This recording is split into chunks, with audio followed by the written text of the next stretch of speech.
Hello and welcome back to Tennessee Football's practice facility. I'm Aaron Sylvia, this is Noah Taylor. We're with VolReport.com on the Rivals Network.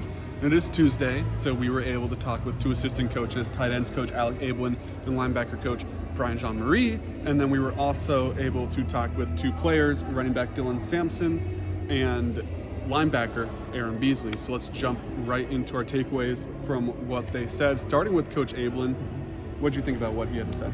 Yeah, we talked a little bit about the tight ends yesterday after talking to McCall and Castles about the success that they've had this year. But a guy that's kind of obviously been lost a little bit in the shuffle because you've got two veterans in that room, and because McCall and Castles and Jacob Warner are playing really well right now, is Ethan Davis. You know, came in as a highly touted recruit in Tennessee's last recruiting cycle. Got to see him a little bit in the spring, had a big play in that orange and white game. But obviously, again, hasn't seen the field a ton because of what Jacob Warner and McCall and Castles have been able to do. But asked Alec Ablin today what his development has been like, how valuable it has been for him to see guys like Jacob Warner, McCall and Castles have this success. And obviously with the on-field stuff, he's been able to see them do. The production they've been able to put up in this offense has been good for him to watch. But Alec Ablin said the way that McCollin and Jacob Warner have handled the off-the-field stuff, the locker room, the film study, things like that, has been really key in his development. And obviously a guy next year that Tennessee will lean on heavily, I think, in that tight end room. Yeah, McCall Castles and Jacob Warren out of eligibility. Yeah. So unless they bring in a transfer, he's that guy that's going to be the number one tight end. And he's missed a lot of time with injury this year, but definitely still a lot of high praise after his highly touted kind of recruiting rankings.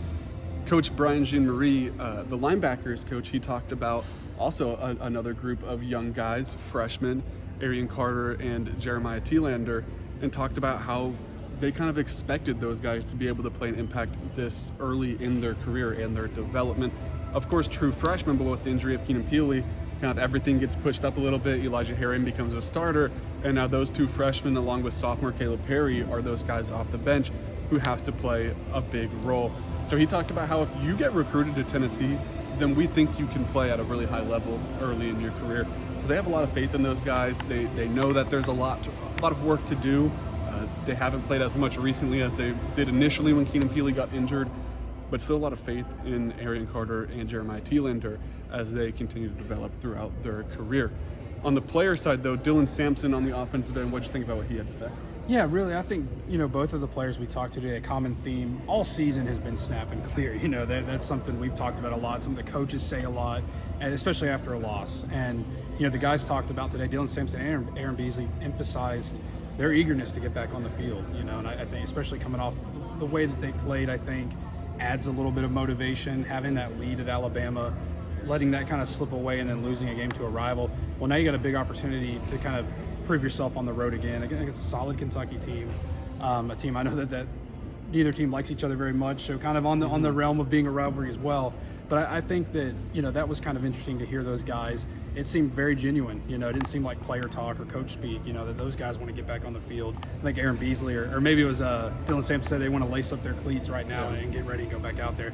So it'll be huge to see because I know that these guys are probably going to be very eager to prove themselves, given the way that games have gone on the road for them this year.